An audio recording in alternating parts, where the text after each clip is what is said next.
Hello, my name is George, and this is my first IPC project. To put a disclaimer here, I might add some small jokes here and there just to make this video more fun and exciting. So they sometimes might be unnecessary, but please don't count this off of my accuracy grade. Thank you. Also, just to mention, I am totally aware and understand what I am to do in this project. So let's get right into it. This is how to be ethical and humane in a lab. Step 1. Let's review the rule itself. I did rule number 20, that's what I said, which has two parts. The first part is to handle all living organisms used in a laboratory activity in a humane manner. Wait a second, it says living organism. Could that mean? Oh, it doesn't look like what it seems. Hi. Sorry, don't take that seriously. It was just a joke. But the next part of my rule, which is rule number 20, is that preserved biological materials are to be treated with respect and disposed of properly. And this is going to be my topic for today. Step 2. Know when to follow this rule, and here are some examples. Example A. This rule is mainly implemented while dissection. So usually when the class has like a dissection lab, we implement this rule.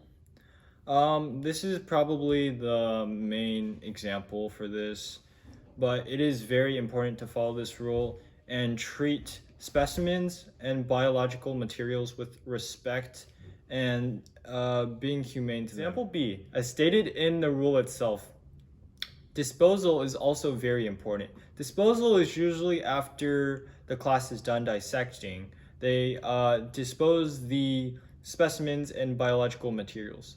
It is also very important to treat the specimens and biological materials with proper respect and example C. Typically, I don't, in my science classes, they don't really involve live organisms, but one example I can think of is like class pet or examining an organism. Overall, within these examples, I just wanted to point out that this rule is really important to follow because as basic, valued, principled, and moral people, it's kind of our obligation and responsibility to treat and take care or treat these specimens, biological materials with our respect, like we respect nature and all of its living things. Step 3 of being ethical and humane in a lab. Well, step 3 is going to be reviewing some non-examples, some situations where it breaks the rules. And this will show what not to do. So my first example of how this rule is being broken is a situation under the category of blatantly and aggressively disrespecting the specimen, biological material, or live animal. For example, stabbing the specimen during dissection without just like random stabbing, and maybe that it's very disrespectful and like inhumane and unethical. And that will be the example shown here. So what I have here is a mutated egg called Gudtama. This will be my specimen for today. So as mentioned in my first example, blatantly and aggressively stabbing the specimen like this, or just very aggressive stabbing is of course an example of what you should not do. The second example would probably fall under the category of horseplay and not listening to the instructions. For example, as shown in the next clip, maybe you have like a specimen, right? Maybe let's call it a frog, you're dissecting it. Like don't put your finger up its nose, don't like cut off random body parts or like pull out the eyes or anything unless instructed by the teacher. If you're like obviously not doing what the teacher says and you're obviously horseplaying, that is one example and situation that you would be breaking this rule. So as said in the second example, not following what the instructor said to do and just like probably, for example, randomly cutting the specimen, probably cutting out the eyeball and making weird shapes, just random cuts, probably picking its nose or just like reaching in its mouth and cutting all over. We all know that's not necessary, and that's very disrespectful. And this is another example of what you should not do. For this third example, I'm going to be talking about alive organisms and disposal. Sometimes when disposing of a biological material specimen, usually it's in the trash, but sometimes the company that sells or gives the biological material has a special way of collecting and disposing of the specimen slash biological material. So always be on the lookout for that. Throwing it in the trash, although you could do that, probably not a big deal. And the second thing is for alive organisms. We know that usually you don't want to hurt alive organisms. I think anyone who has a pet could understand this.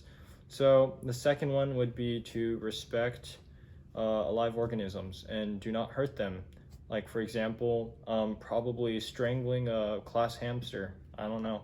Or probably when you're examining a centipede, probably just don't mess with it. Yeah, I guess. So for this third one, I will again be demonstrating an example of what not to do. Because if you do this, you will probably break this rule.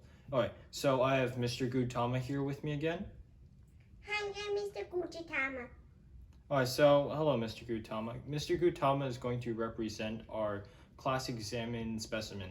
So I'm going to demonstrate what you should not do, which is, in this case, hurt this alive organism. Alright. Hello Mr. Gautama, I'm going to hurt you purposefully and hurt you. Yes, I'm going to hurt you. Okay. Disclaimer, no Gautamas were hurt in this video. And so don't do this, because that would be clearly breaking the rule number 20 of treating alive animals ethically and humanely, and just breaking the rule in general. And this is disrespecting and hurting an organism. Step 4 for being ethical and humane in a lab. Okay, so for this, we're going to move on to an ad that will explain how to prepare against mistakes related to this rule. Has this ever happened to you? Have you ever felt the feeling where you're watching like a 10-minute video and it gets like really boring? Well, I have the perfect solution for you. What if I just don't do this ad and just put it in the next IPC project and implement it there if I can? Well, yeah, that's exactly what I'm gonna do. So I'm just gonna go a brief overview and end this video. Thank you. Step 4, second part. How to prepare against mistakes related to this rule. Usually, okay, I'm gonna talk about before you actually make the mistake. I think there are some few suggestions. Obviously, the instructor slash teacher always will give like a warning, like be sure to be ethical and humane to this specimen slash biological material. Maybe you can hang posters, but mainly you just need to remember this yourself. More importantly, after, let's say, you mistreat the specimen slash biological material, nothing big will happen, and I don't think it'll cause many problems. But it's like if you did it on accident, like the main thing to keep in mind is just just keep in mind to not do it next time. It's more of a human moral and like remembering thing. Like if you accidentally did it, you're fine, just don't do it next time, like that. And that's it for my project, I guess. Thank you everyone.